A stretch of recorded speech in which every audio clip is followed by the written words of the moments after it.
Hey, this is Artie Astor from B Sharp and C, and I'm going to continue with what I'm doing. I'm going down the list of the Symphonic Synergy concert with EPICA.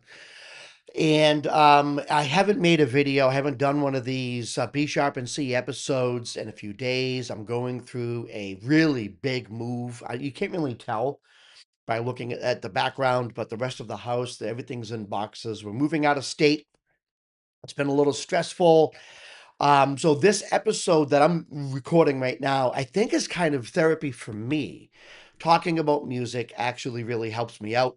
Um, and I just love, where is it? This guy here. This is probably one of the most informative comments. I mean, not only am I going down the list of songs from the concert that he mentioned, because today we're going to do Crimson Bow and Arrow, but we have the current members of the band, Epica, as well, right here. And, I always thought that Mark Janssen was the lead guitarist, but he's the band leader in rhythm guitar. And he growls, right? He does the vocals. Whereas Isaac DeLay, oh gosh, Delahaye. Oh, Delahaye. Maybe that's how you say it. Isaac Delahaye. I'm sure it's pronounced differently, but he's the lead guitarist. So I'm slowly, and I haven't been doing a ton of research simply because I have been crazy with this move. This episode that I'm making is really for me to get my mind off of the move, and to talk about something that I love, which is music, right? So let's go ahead and get into Crimson Bow and Arrow. Don't forget to listen to my new song, which is right there. And that's all I'll say about that. And let's bring the screen back and listen to Epica live at the. Hey, take it easy there. Live at the Symphonic Synergy concert, Crimson Bow and Arrow.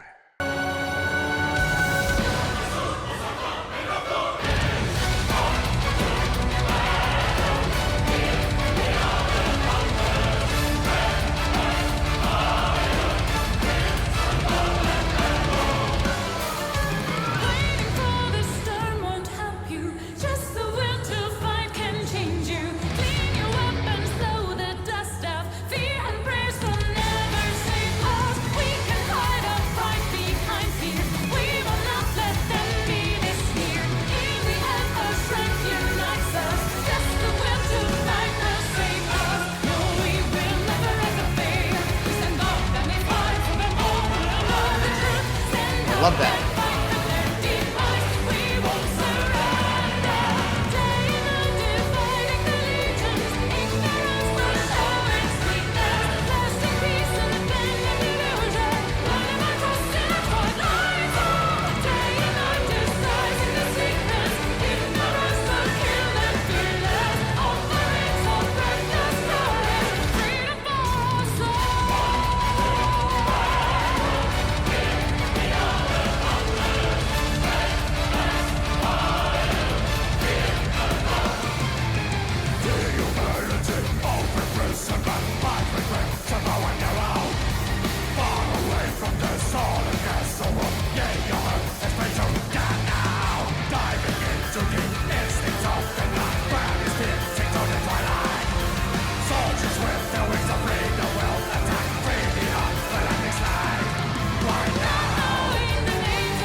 All right, I'm going to stop it and go back real quick. And one of the reasons why is because so this is Mark Janssen doing this growling. And it's interesting because, um,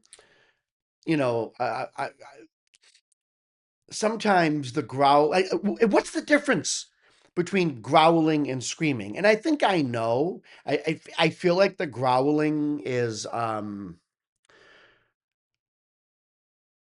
not as powerful.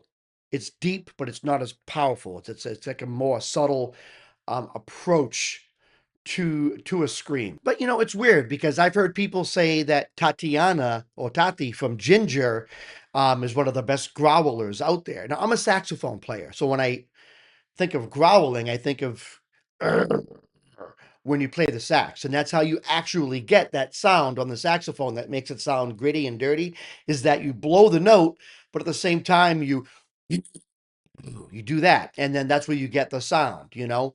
Um, so I feel like growling is softer, but I think Tati is a screamer.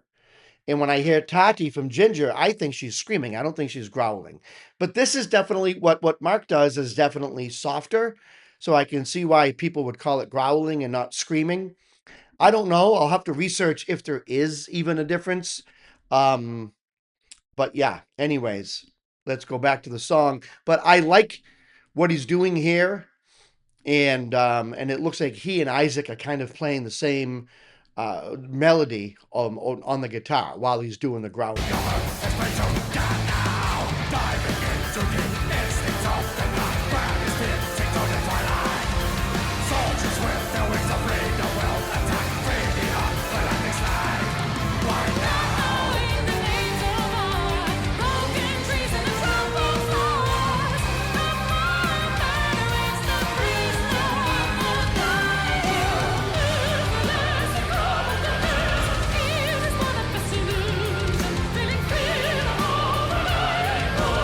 I like this. Nice drumming.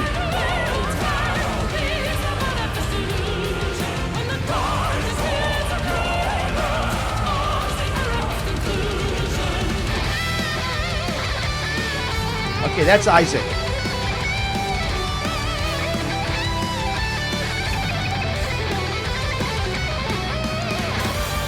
All right, Cohen, do something with that. Nice.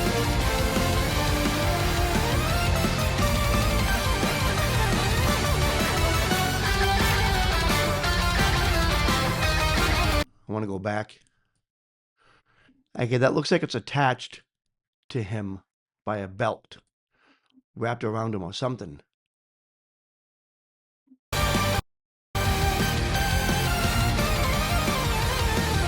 Yeah. Yep.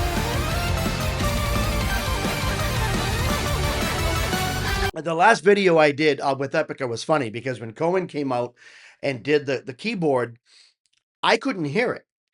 You know, and a couple people got upset in the comments and they're like, oh my God, you're so focused on the fact that, you know, the keyboard's round. Have you ever heard of ergonomics? Have you heard of ergonomics? And I wanted to comment back and be like, shut up. I mean, shut up. You know, I'm doing an honest reaction. I know what freaking ergonomics means, you bonehead. Um, but I was stuck on the fact that I couldn't hear, or I think his name was Cohen. I couldn't hear what Cohen was doing on the keyboard. I wasn't um distracted by anything. There was too much going on and his keyboard didn't, you know, and the last song I did, his keyboard did not stand out in the mix from the other instruments. I couldn't hear what he was playing. But I know what ergonomics means, you idiot.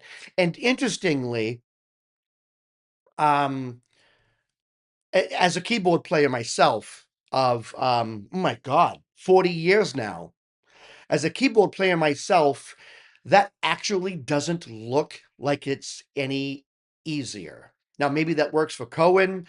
Maybe he's found a way to kind of use it, but I would really much prefer to have something smaller, like the keyboard that I have here, you know, have something smaller and flat because that's what I'm used to. But what do I know? I've only been playing for 40 years.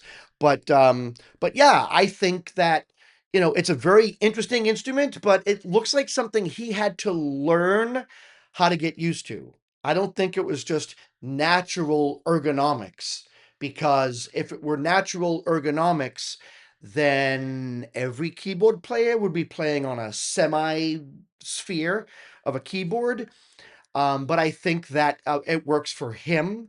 But I would say if you gave me that and told me to play it, I would have to get used to it. It is not, that does not look natural. But I could be wrong. You know, I've never held one in my hand. I didn't even know what the heck the thing was, you know? But I here at least I can hear him play it, and it sounds fantastic.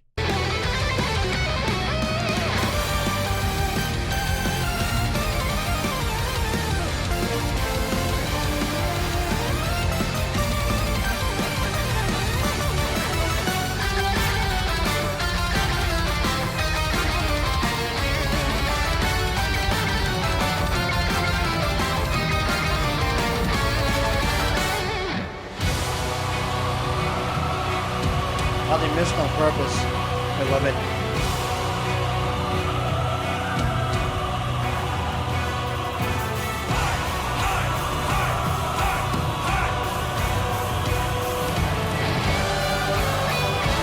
Oh, I love this. Those who only complain about their helplessness will not change a thing. The boy will pick up the black sword. Hate and anger are a two-edged blade, and soon it will show its teeth.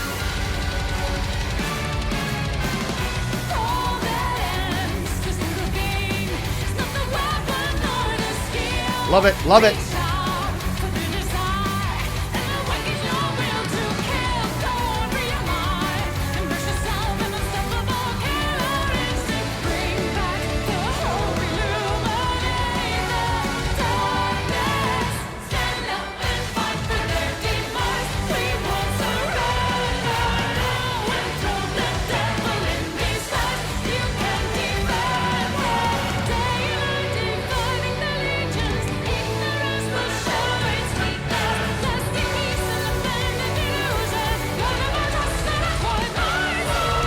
Daylight disguising the secrets. Ignorance will kill them fearless. Offerings of reckless courage. Freedom for all souls.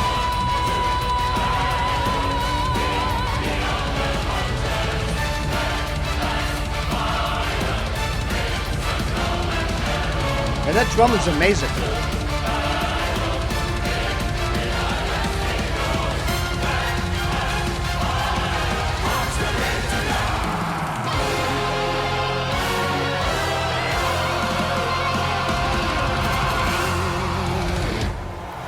What a performance. And the fact that all of the people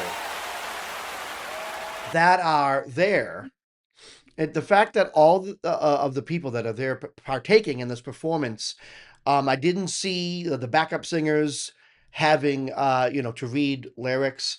I mean, what you have is a lot of people that just dedicated themselves to the performance, both in the orchestra, the operatic parts, and of course, Simona and the rest of the band. I'm just really, I mean, I would imagine the amount of work and rehearsal to get this performance to be this epic um is off the charts. Just absolutely off the charts.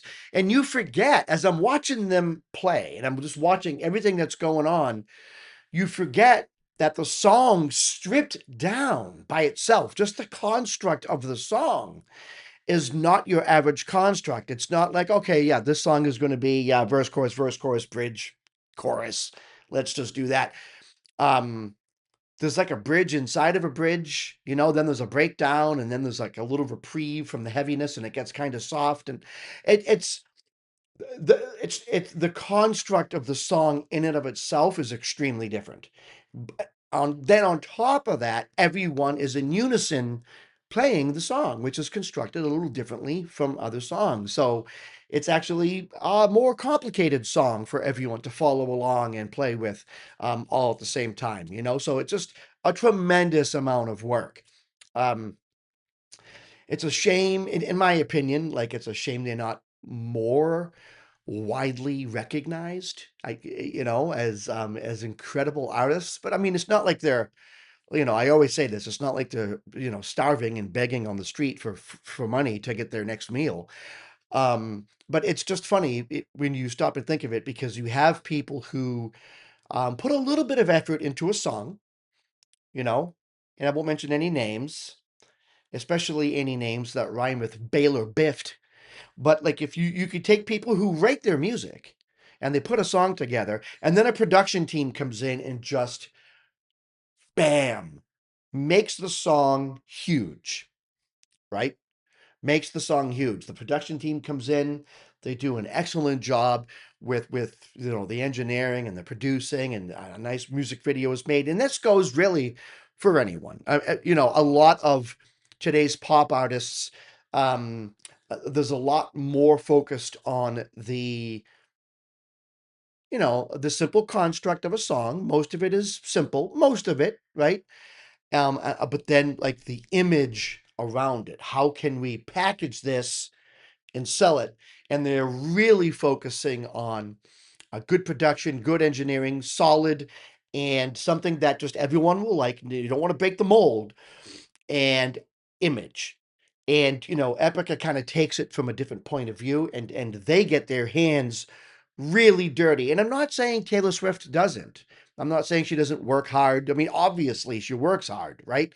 But I'm talking about your average pop star has like Mariah Carey is a good example. She would sit down and she would sit next to the piano player, and the piano player comes up with some chords, and then she sings a little bit, and next thing you know, and this is the same thing with with a few Amy Winehouse songs actually, where um a very small skeletal, unfleshed out part of a song is given to a producer or a songwriter, and then all of a sudden, bam, it's got a drum beat, a bass line, everything. You know what I'm saying?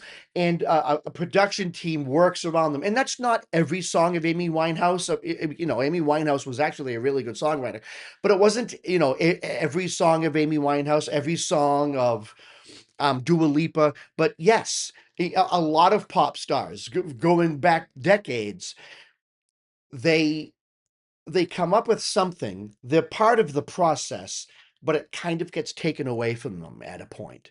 And then they just kind of ride the wave that their producers want them to ride, and a lot of times they lose arguments. So Michael Jackson and Quincy Jones would argue tons about what should be in and out of a song. And most of the time, Quincy Jones won those arguments. He was a fantastic producer. So, yeah, I get the impression that Epica themselves is like they really want to get their hands dirty. They really want to be like deeply involved in the whole entire process. And that doesn't mean they don't take advice, or they throw away ideas when they hear a good idea. A smart songwriter and producer will actually listen to a good idea and then try to make it work, right? So, anyways, now I'm just rambling, but yeah, anything in the comments is helpful. I do appreciate everyone watching the video. This is Artie Aster from B Sharp and C.